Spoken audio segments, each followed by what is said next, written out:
Hello, আসসালামু আলাইকুম। সবাইকে স্বাগত আমার পাখা চ্যানেলে। আপনার সাথে আছে আমি নীরব মুন্না। আমি বিটল পোকার একটা সিরিজ শুরু করছি, যেখানে বিটল পোকার এ টু জেড নিয়ে আমি কথা বলতেছি প্রত্যেকটা ভিডিওতে। ভিডিও যাতে ছোট ছোট করা যায় তাই ছোট ছোট করে ভিডিও করার চেষ্টা করতেছি। আমি একটা প্লে লিস্ট তৈরি করবো বিটল পোকার এ টু জেড। ওই প্লে লিস্টের ভিতরে আপনি মোটামুটি সকল ভিডিওগুলো পেয়ে যাবেন। তো আজকে আমি যে বিষয়ে আলোচনা করব সেটা হলো যে বিটল পোকা আপনি যখন বিক্রি করবেন কিভাবে বুঝবেন যে বিটল পোকার প্রাপ্ত বয়স্ক হয়েছে বিক্রি করার জন্য। দেখেন, বিটল পোকা যখন আপনি ডিম থেকে লার্ভা থেকে যখন বড় করা শুরু করবেন, আপনি বুঝবেন না কখন বিটল পোকাটা সেল করার উপযুক্ত সময় হয়ে গেছে গা।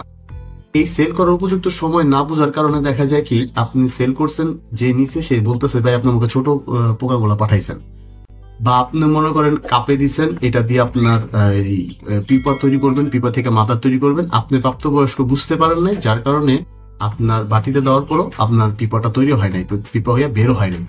তো এটাই আজকে আলোচনা হবে, কিভাবে বুঝবেন যে বিটল পোকার যে লার্ভা তার প্রাপ্তবয়স্ক হয়েছে কিনা সেল করার জন্য, বিক্রি করার জন্য, বা আপনার মাদার করার জন্য। তো চলুন আর কথা না বাড়িয়ে ভিডিওটি শুরু করা যাক।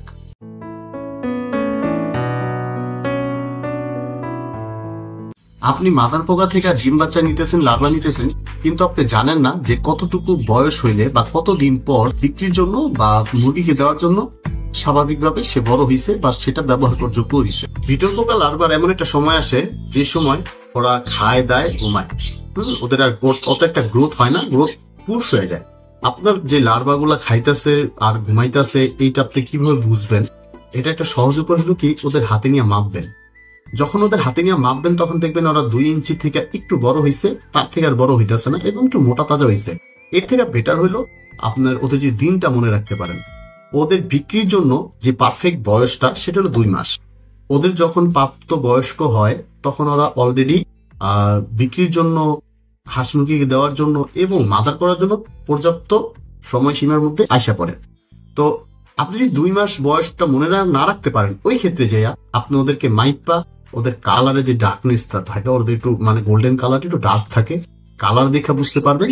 এবং কি ওদের যে হাইটটা দেখা বুঝতে পারবেন। খুব সহজে হাইট মাপলে বুঝতে পারবেন যে ওরা এখন হাঁস মুরগিকে দেওয়ার জন্য উপযুক্ত। তো যত ডার্ক হইব তত আর অ্যাডাল হইব। আর ডার্কনেসটা কিভাবে হয়? সাপ যেরকম তাদের সবল পাল্টায়, এই পিপাগুলো এই লার্ভাগুলো তাদের সবল পাল্টায়। এই সবল পাল্টায় ওরা ক্রমশ বড় হইতে থাকে। একটা সময় হয় ওরা শুধু খায়, দায়, পইরা থাকে আর জীবিত থাকে। ওরা সবল পাল্টাইতে থাকে কিন্তু বড় হয় না, এরকম একটা সময় চলে আসে। তো আরো সহজ উপায় হইলো, যদি আপনার মনে থাকে যে আপনার পোকার গুলা 2 মাস বয়স হয়েছে, দেন দ্যাটস এনাফ এটা বিক্রির জন্য এবং কি হাঁস মুরগিকে দেওয়ার জন্য এবং মাদার করার জন্য। আপনার যদি মনে না থাকে যে আপনার এই লার্ভাগুলার বয়স কতদিন, ওই ক্ষেত্রে যাইয়া আপনি ওদেরকে মাপতে পারেন হাতের আঙ্গুলে নিয়ে, বা হাতে পোকাটা ছেড়ে দিয়ে আপনি দেখতে পারেন যে ওদের অ্যাকচুয়ালি কতটুকু ইঞ্চি।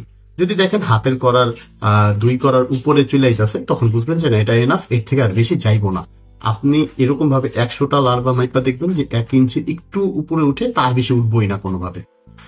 তো এইভাবে আপনি সহজে বুঝতে পারবেন যে লার্ভা বিক্রি করার জন্য প্রাপ্ত বয়স্ক হয়েছে কিনা, হাঁস মুরগিকে দেওয়ার জন্য প্রাপ্তবয়স্ক হয়েছে কিনা, বা মাদার করার জন্য প্রাপ্তবয়স্ক হয়েছে কিনা।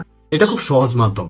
তো আজকে এই পর্যন্তই। আশা করতেছি আমি খুব কষ্ট করে চেষ্টা করছি আপনাদের বোঝানোর যে কিভাবে আপনি বুঝতে পারবেন। যদি তারপরেও আমার কথা ক্লিয়ারলি বুঝতে না পারেন, কমেন্টে জানতে চাইলে আমি অবশ্যই আপনাদের কমেন্টে বিস্তারিত বলে দেবো।